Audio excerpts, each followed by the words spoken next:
Welcome to video 2 in our plantar fasciitis series. As we talked about in video 1, we want to start addressing the fascia, the inflammation, and the muscles in your feet and calves for generic application for plantar fasciitis symptoms.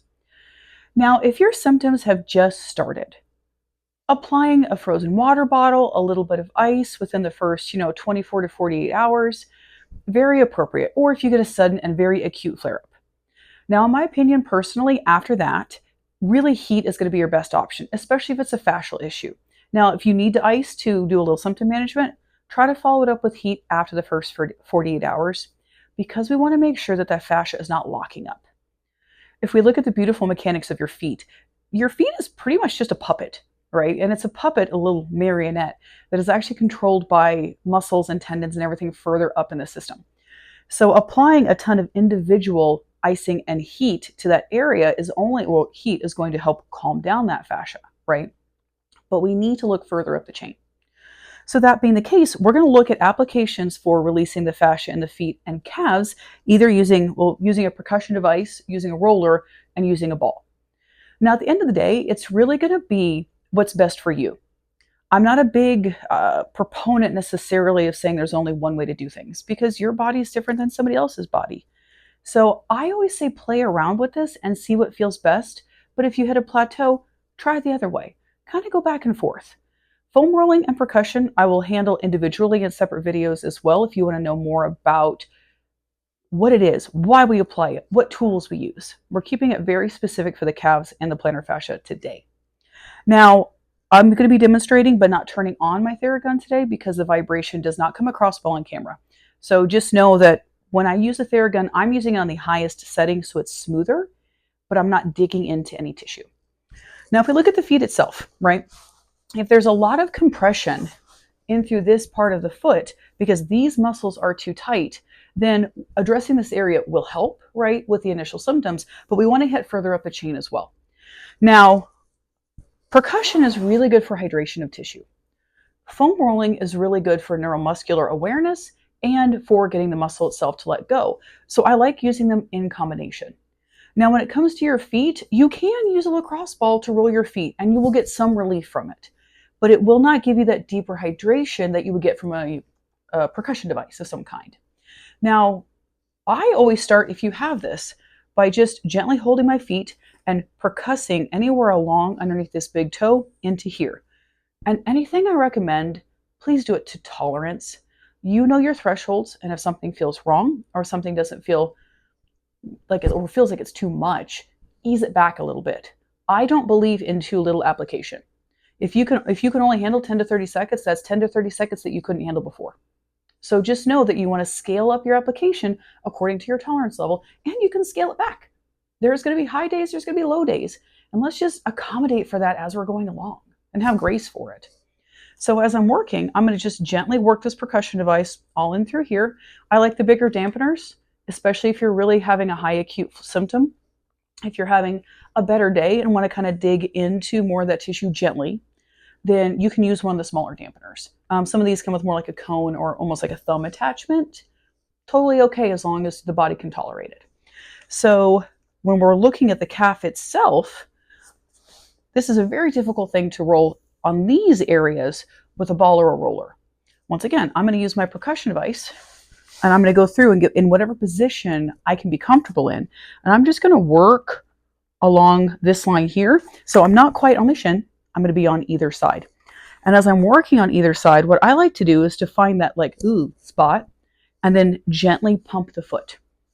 This helps take some pressure off, but this also helps encourage the foot and the calf to realize, hey, I'm supposed to be moving. Calves love dynamic, so keep it as dynamic as you can. For the inside of the calf, it'd be the same thing. Right along in this line here, especially because this connects back into that big toe. Same concept. You can do this here, you can do it on a bench, chair, wherever you're comfortable.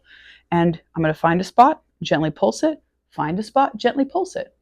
When you're applying percussion, remember apply until gentle heat, because then you know that you've generated blood flow to the area. Now, there really isn't a great way to apply a ball to these areas. Referencing back to rolling your feet real quick, if you are going to use the ball, this is something that I know some people like to do at work at their desk, is I can stand here and just gently use the weight of my leg. I'm not digging, I'm not pressing. I'm just searching and holding. So percussion, we're searching, we're holding on that spot, we're adding movement. When you're foam rolling, and foam rolling with whatever tool, I'm going to search and then hold. Now, in this case, most of the time you're going to find that area right in through here, right? If standing, if that's too uncomfortable, once again, you can use your stool, right? Search, hold, search, hold. Theoretically, it's 30 seconds to 3 minutes. I'm not going to sit there and count that. So what I'm going to do is I'm going to find that spot to hold for several deep breaths, trying to picture the tissue relaxing. So then we're also coming down your nervous system at the same time as we're applying our myofascial release, right? Now, moving up the chain a little bit, most people are going to feel the most pressure in the back of their calves. Now, for some people, this can be a very sensitive area to work. So a couple of applications that you can do here. Foam roller with texture preferred. The texture just stimulates the muscles more. You can also use your lacrosse ball here, just seated, where you can also put this up on some kind of yoga block or box, right? So if we were to pretend like this is my yoga block goes here, ball could go here. I'm going to search and hold. Search and hold. For someone like me who's hypermobile, this is more helpful because when I try to do this on the floor, I just don't get a lot of sensation and it's difficult for me to feel it. And I'm putting a lot of pressure on my knee, especially if I'm not supporting it underneath like that. So this just provides a little bit more support for my knee. Now, one of the things that I don't want to see is you pop it up on your roller and being like, wee, and then trying to hold, right? That's too much pressure on your upper body while you're trying to get your calves to relax. We're trying to get them to relax. So you don't want to be in that super aggressive held up position and trying to tell your body to relax. That's just not going to work. So ball can be here. Once again, I like to search this direction and this direction. So forward and backward a little bit, find that spot, kind of go side to side. Oh, hi, friend. Now, to make this dynamic, once again, I'm just going to pump the foot, right? And then if you have to do this to scoot, okay, fine, right? So I'll scoot down, search, hold. That's that general application of foam rolling. Now, how often, how long? It's really going to depend on your symptoms and your tolerance level. Something to keep in mind, especially with plantar stuff and calves, hydration level is also greatly going to affect this. So how hydrated you are, how much movement you've had that day, do you wear heels?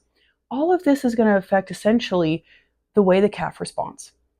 If you're acute in symptoms, I say twice a day to tolerance. And that's going to be the case with any of these plantar videos. 2 to 3 times a day to tolerance, right? So maybe that's, a few minutes here, a few minutes there. Do I want you sitting and spending 20 or 30 minutes on this every morning and every night? Not unless you really need to. It's probably a little too aggressive. I'd much rather you have shorter applications throughout the day to give the body a little bit of a chance to catch up. So 5 to 10 minutes in the morning, 5 to 10 minutes at lunch, 5 to 10 minutes at night. As you're feeling better, then you can lessen that, make it slightly more intense, and then move on. You can also use the percussion on the back of your calf as well. So I would take my percussion device, I would work through here, find a spot, pump the calf, same concept. Now, what I would do is I would do this video essentially up to 3 times a day for a week or 2 until you feel like you've really mastered it, you've gotten the tissue to let go, and then feel free to move on to video 2.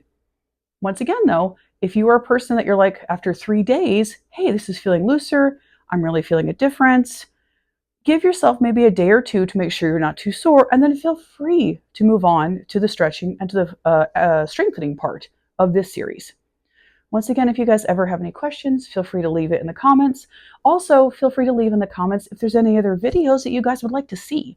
And if any of this helps you, all I ask is please send it on to someone else who might need it.